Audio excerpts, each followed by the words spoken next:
morning. Welcome to Canine Nose Time. I'm talking with Danielle, and we're talking today about skills that you need to develop or need to have in your dog and in your team to participate with trials. And we thought we would just go through a few of those in particular regard to ORTs and novice elements with ANKC. Hi, Danielle. Hello. I thought I had sufficiently tired out the puppy, but she's always like, no. You do sound a little further away than you did before. Okay, but let's go. Skills that you need to do an ORT. Yeah, well, I think it's a good place to start as the car park. Yeah. And for ORTs, they are hosted by ACSW trial hosts, of which Canine Nose Time is one of those.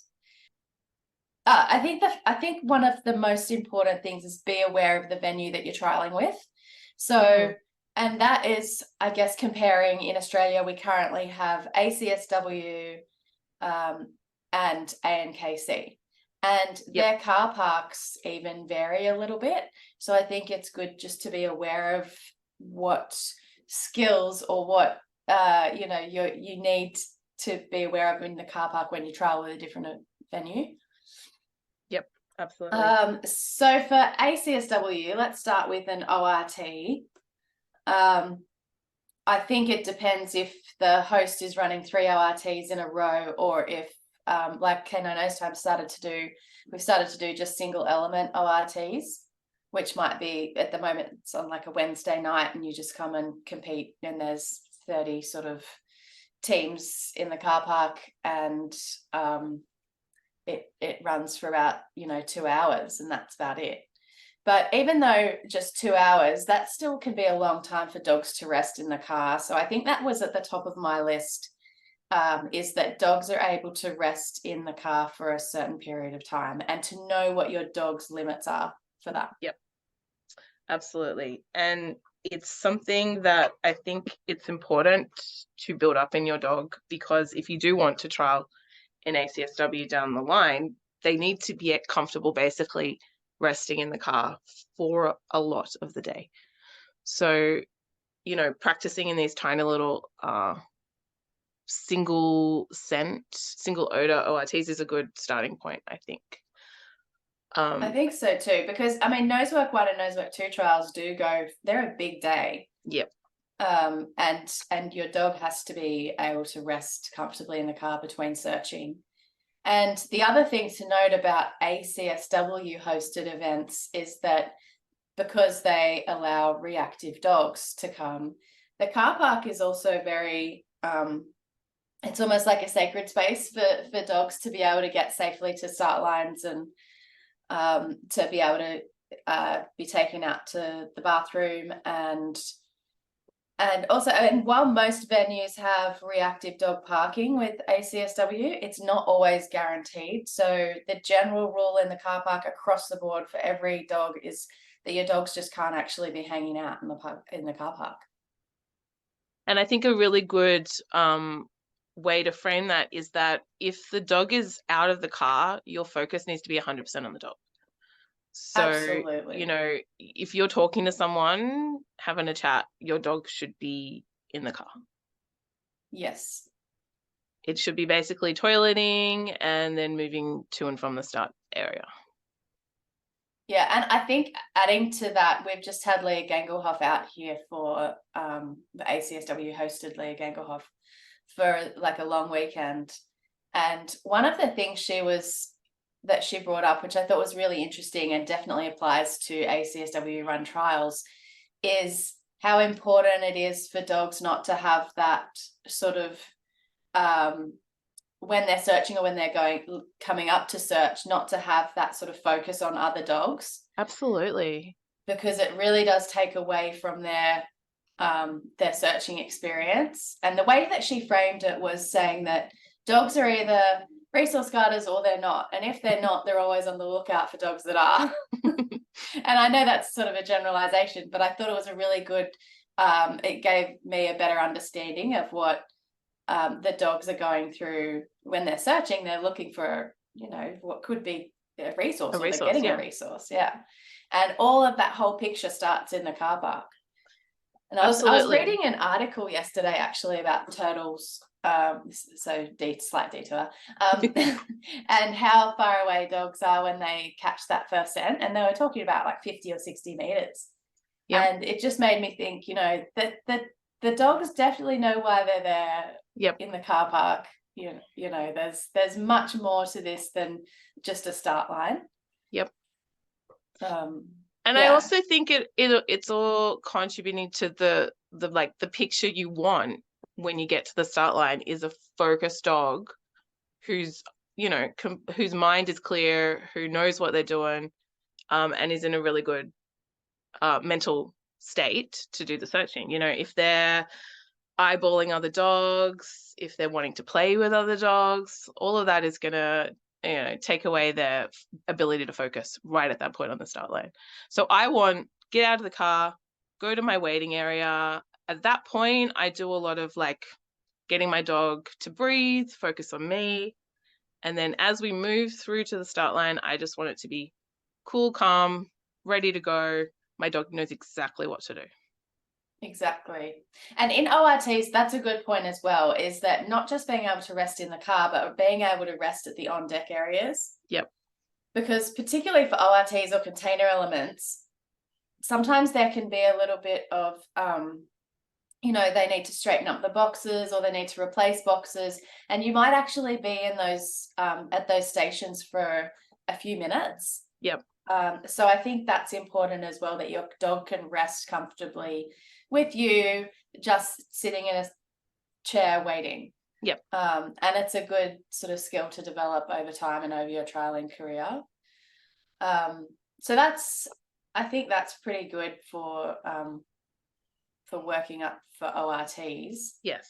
Do you want to talk a little bit about the car park at ANKC, which I think is a different experience and maybe not for reactive dogs or No, I wouldn't advise. Well, it depends on your dog and what they can cope with. But in general, at ANKC trials, there isn't any requirement to keep your dog in a car before or after their search.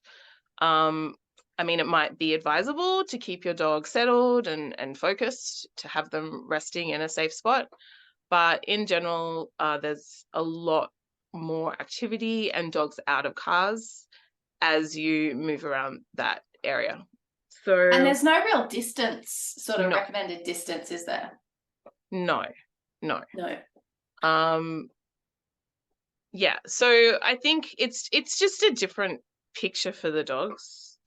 I have students that have reactive dogs that do trial quite successfully with ANKC. Yep. So it's not to say that you can't do it. It's just I think it's sort of like reactive dogs trialing with ACSW. It's definitely a privilege, not a right. And we've got and I own a reactive dog, and I'm very aware that I'm very lucky to trial with ACSW and have a game to play with him. 100%. And I think that needs to be taken over to ANKC too. If you are lucky enough to have a dog that can cope in that environment, it's definitely a privilege to be able to take them to trial. Absolutely. The one thing I would say that I would hope all people can do at whatever the venue, ANKC, ACSW, is, if your dog is out of the car at any point, watch what your dog is watching. Because I often see dogs giving a lot of stares, and the owners are oblivious to that stare. But that little stare that your dog could be doing could actually be putting another dog way off. And I think it's just really important to look at what your dog's focusing on, not just because of their own mental state, but also because of the impact it could be having on another team. That is 100%. And such an underrated, people just don't realize And I learned that the hard way, and I could go off on another massive tangent, but I won't. But one stare down from another dog, like Ranger's never been, my dog Ranger, he's reactive. He's never been attacked by another dog or had but one stare down from another border collie was really what set our training back like years. Exactly. Yeah. And I didn't realize just how how much that I saw the effects pretty quickly. Yeah. But yeah, I think it's definitely something we don't think about, or a lot of people don't think about when they have their dogs out. Yeah. And then a border collie stare is pretty powerful. It's huge, and it's such a trigger for any sensitive dog. That border collie stare freaks a lot of dogs out. Yeah. But I just want to also say that I don't think there's anything wrong with ANKC having a different atmosphere. Indeed, I have enjoyed a sort of more friendly social atmosphere with my puppy Nettle at ANKC trial so far. I mean, it is nice for her to meet a couple of her friends and just have that experience as well. I don't think it's necessarily a bad thing. Yeah, I agree. And I participate in ANKC with my other dog, Syrah. And but Yeah, we've had a really good experience trialing just at novice level with ANKC. Yeah. So yeah, I think it's just as long as people are aware of it. And that's what we're trying to do here by talking about it. So I guess other skills, anything else for the car park?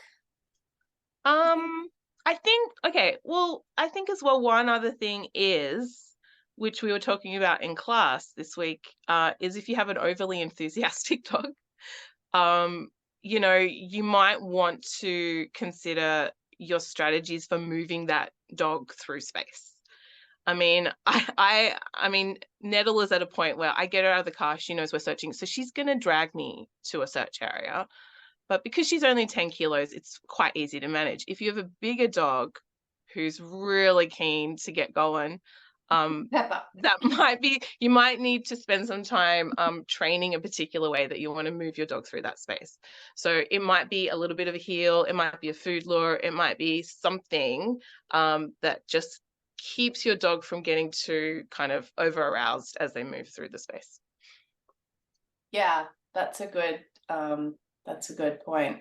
And always making sure that you've got your dog under control. Yep. And if you are with ACSW, training with ACSW, ORTs, or any level, and you have a reactive dog, I think it's a really good idea to get someone to help you navigate to start lines and even pee breaks or whatever, because there are always going to be people out there that are not doing the right thing. Yep.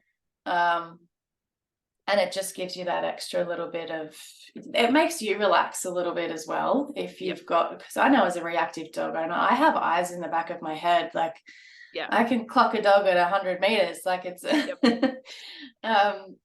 and you don't realize just how, permanently on you are. Yeah. So yeah, I think that's a good strategy, especially if you have a reactive dog. Yep. All right. Well, what other skills do we need at ORTs and sort of novice elements? So one thing I thought was important is that your dog is comfortable with complete strangers in the search area. Because that may not be something at that level that they've had a lot of experience in. So just something to consider. Are they okay with a very strange person they have no idea, they've never met, the judge, stewards, etc., standing around staring at them? Is your dog comfortable with that? Yeah, and adding on to that, with people that wear hats or dark glasses, or in particular, and this is one I've noticed quite a lot, is volunteers with ACSW anyway, is volunteers. We have a volunteer that does the videography. Yep. And often they have the video, and it's usually a big, round circle iPad type thing. They have it up above like covering their face. Yep. And for nervous or reactive dogs, that can be a real, or just any dog actually, that can be a real sort of different picture for them. And I've seen a lot of dogs bark or react or get a fright from the videographer because their face is covered. It's not necessarily the video, the thing they're holding, that is the, that they object to. Yep. I think often it's the fact that they can't see the person's face. Yep. So I think making sure that your dog has, and if I'm the host or the CEO or judge or whatever, I'll always say, make sure you're holding the video down so that the dog can see your face. Yep. But not everybody, I think that's something that you have to be aware of, and that you've had experience searching in that environment before you go to a trial. And also silence, I think, that can often be a strange experience, walking into something that's very silent and absolutely, especially like daunting. Very, very cute dogs who are used to people giving them lots of attention, right? They may walk in and go, hang on, why is no one giving me my attention? And it can just weird them out, right? Yeah. I think sometimes they need that pause at the beginning, once again, depending on the dog, but just to look around the room, take everything in, get a little bit acclimatized to the environment. Yes. And again, like, this is all stuff that's just good to consider when you're starting out, because, you don't want to create yucky feelings in a trial setting, so you want to kind of be prepared for it, have a plan if it happens. Hopefully your dog won't have these responses, but if they are likely to, you definitely want to have practice with some sort of setup beforehand so that they're used to the picture. Yeah. And even if it's just like a practice day or a training day, I know I usually do a training day before we do an ORT or an element trial, just so people have a little bit of that experience. Yeah, absolutely.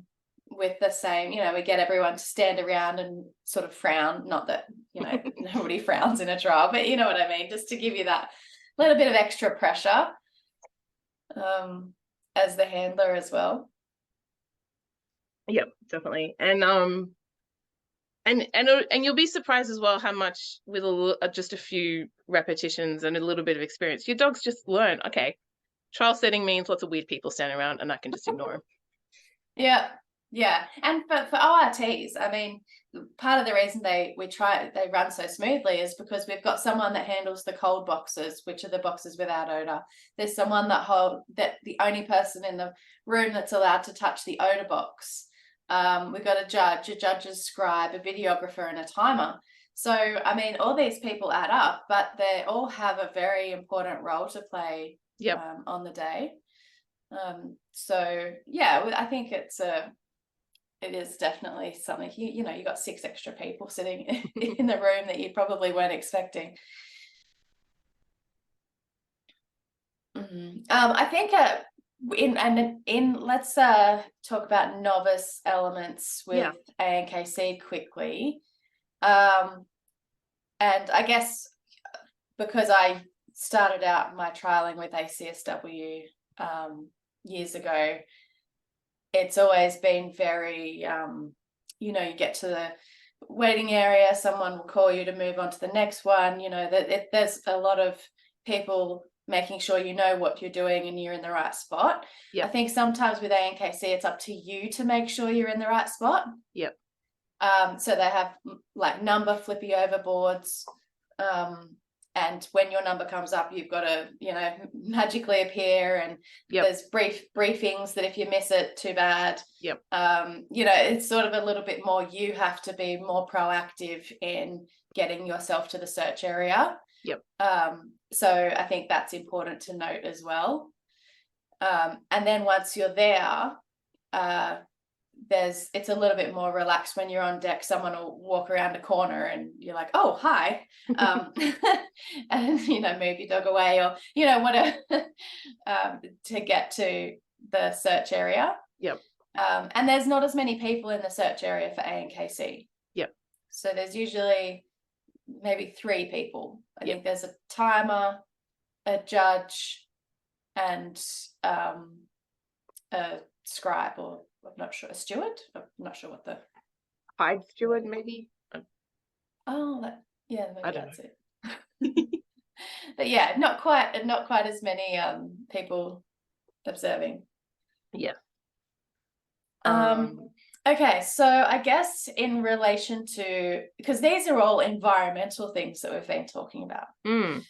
That's the other thing I wanted to say was in ACSW, once you passed, if it's an ORT, you might get a certificate, or if you've got all three, you might get a ribbon, and they'll get handed to you at the end of your ORT. Well, that's how Canine Nose Time runs their ORTs. But if you've got a reactive dog or something, someone can always take it over to you or give it to you later. Yep. With ANKC, you get handed your ribbon immediately. Yep. And that sort of isn't taken into account because they, I guess, take for granted that your dog is not reactive. Yep. But yeah, that's just something to be aware of sometimes dogs, when people are handing things to you just have to make sure your dog's okay with that. Yep.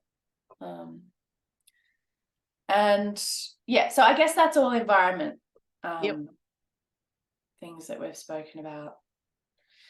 In regards to actual searching, we haven't even touched on searching yet. No. I guess that's really, it's interesting though that there is all of those things behind the scene that you want to have had experience with, and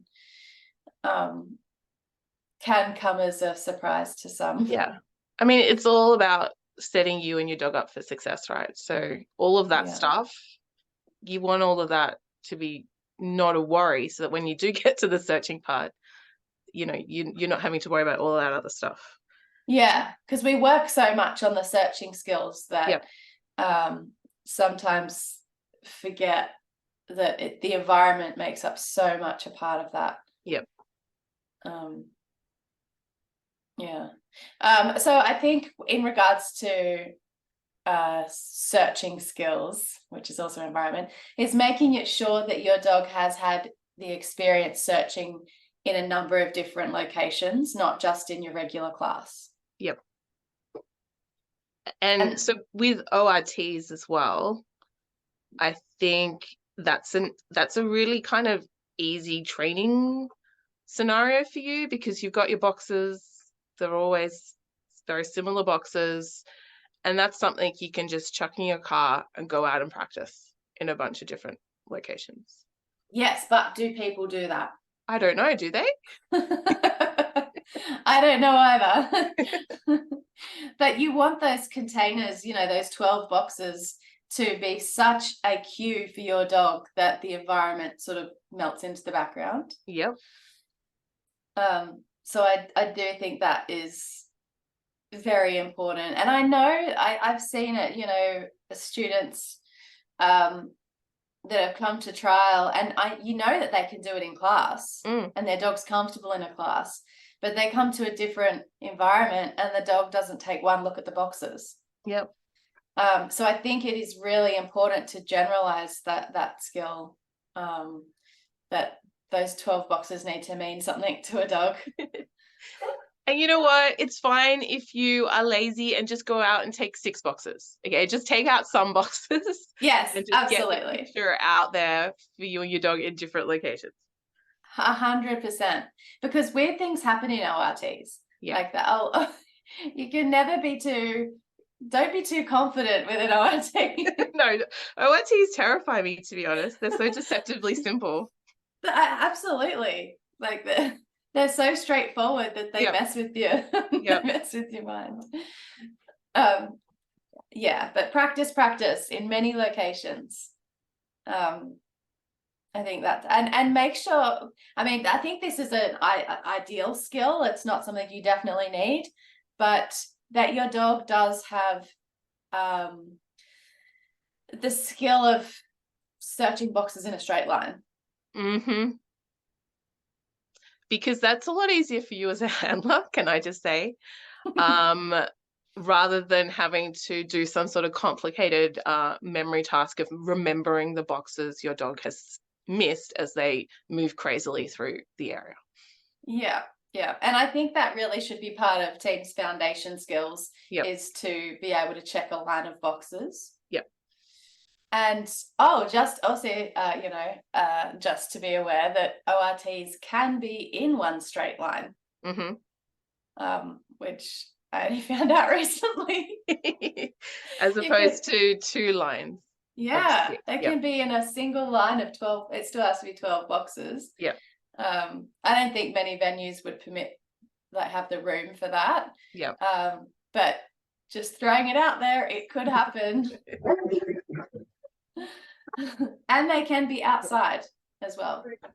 Outside ORTs. I actually thought that'd be much more of a challenge, but we had an ORT recently. I think it was this year. Three ORTs. It was a really hot day, and 2 of the searches were outside, and it worked really well. Yeah. Nettle's ORTs were all outside down at Ferry Meadow. Oh, they were too. Yeah. That was Buddy's last clove he got. Yeah. And most dogs were successful, I think. I think that was a really good little ORT. Yeah, it was a high pass rate. I remember that one because the hide for the clove was in the last box I think it was on the left. Yeah. And I remember Buddy and Nettle were within 100th of a second of each other. Yeah, I think they basically did the exact same thing. Yeah. Can't half tell they trained together. Yeah. I think it was 8 seconds or something. Yeah, it was, I think, 8 seconds. No, that was good. It's so good to call it when you you feel like it's right. Yep. That was good. I just remember him. He didn't look at me, did nothing. He just dived to that box, did the seam, and I called it. Yeah. That's good. So I think that is important, is that your dogs can stick to a line of boxes, and I'm as time goes on, I'm realizing that skill is really, really important. Yep.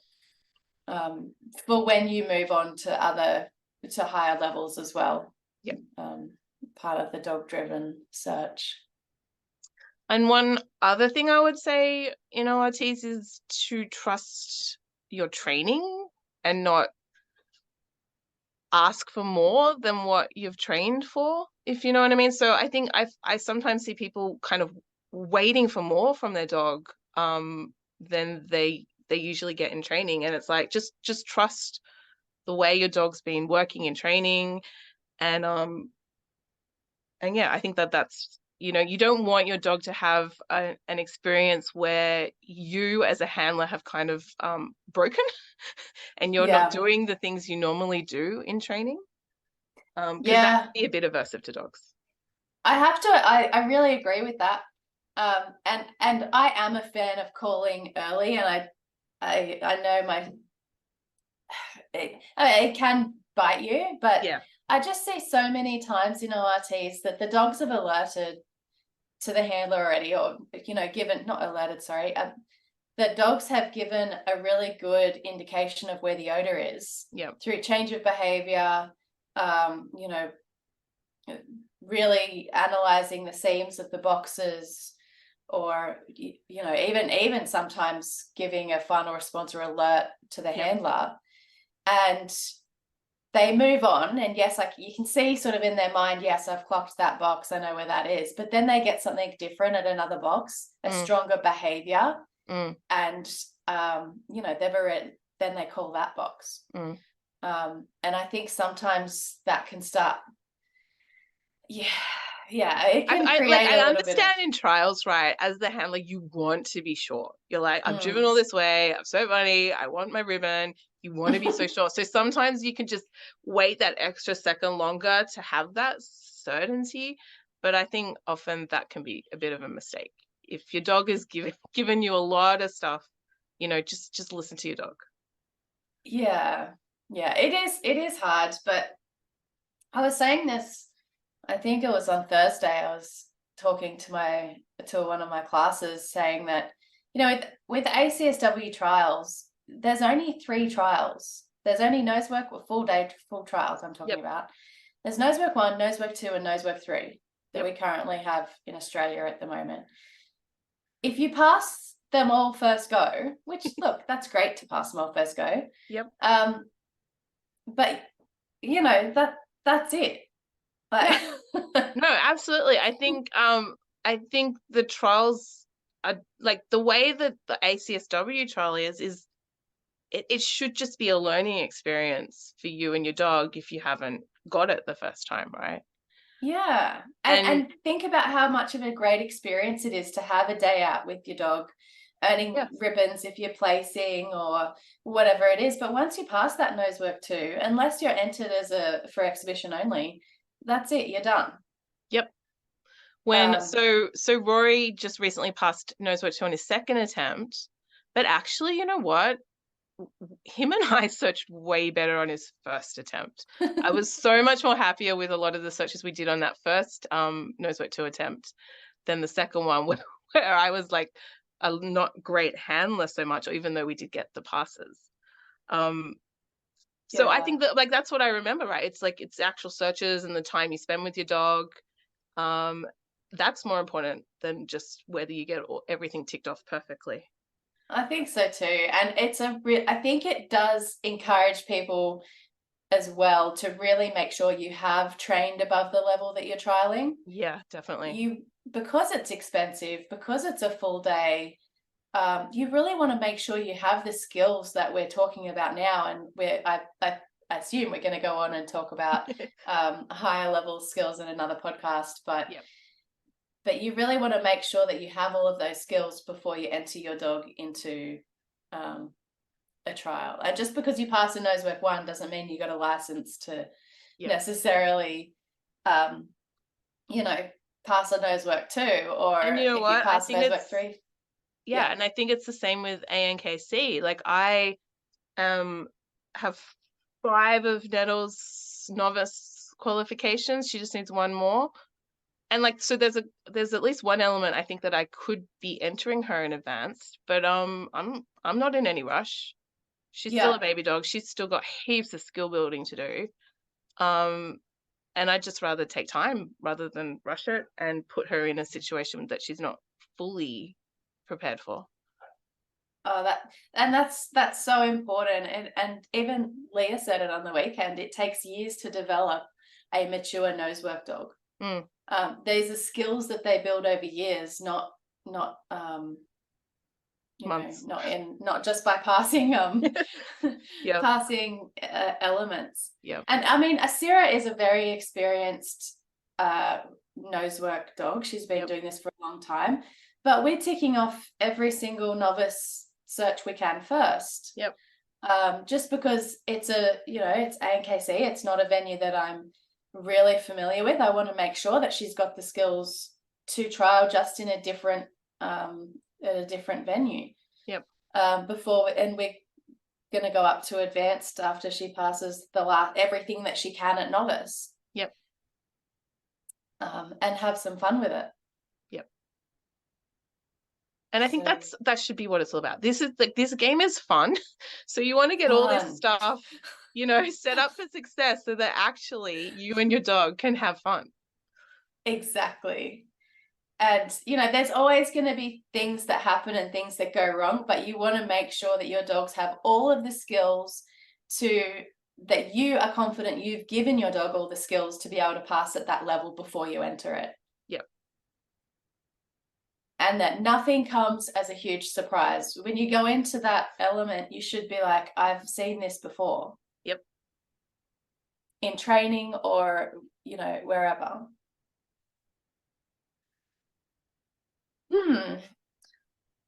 Anything else?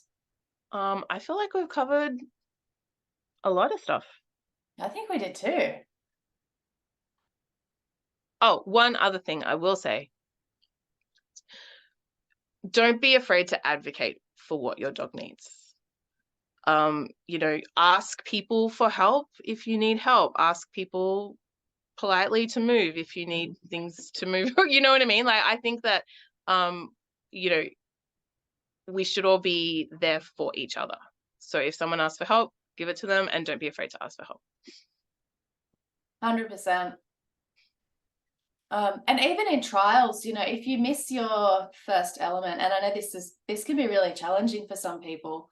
If you miss your first element of the day, say in a full ACSW trial, you know, take the opportunity to use the rest of the day as a training exercise. Yes. And or just go out there, the pressure's off, then go out there and Yes. have a really good time with your dog. Absolutely.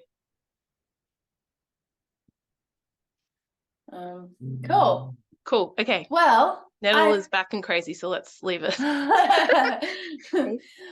right. Well, that was a really fun, thought-provoking conversation. Yes. I feel like we've covered everything. I'm sure I'll think of things later. Yep. Any closing comments? No, I think we did really well. Hopefully everyone will listen to this and turn up at their ORTs well prepared. Absolutely. There are a few more spots at the ORT, the Clove ORT on what's the date? 29th of November. It won't be going to ballot. So if we get more entries, I'll open it up for more people. Cool. It just means everyone might be there a little bit longer, but we just do what we can do. And do you need any volunteers? Oh yeah, actually that would be fantastic. Yeah, we probably do need a few more volunteers. And so that will start at like 6 o'clock, and depending on how many teams we get, I think at the moment we've got 39. It should only go for 2 or 2.5 hours. Yep. The other trial that Canine Nose Time is hosting, however, will indeed be going to ballot. I'm sorry to say. And I think most people sort of understand that now, and I've had a lot of offers, if people don't get in, that they are very happy to volunteer. So yep, I really appreciate that. And the reason it's going to ballot is just because of time constraints at the venue. So yep, we just can't run all day. Fair enough. Yeah. So what'll be happening with that is that people will be given a time slot, and if they can't make that time slot, unfortunately, we'll just have to replace them with someone that can. Yep. Okay. Otherwise, thanks, Danielle. I will get this up, and I hope everyone has a good week.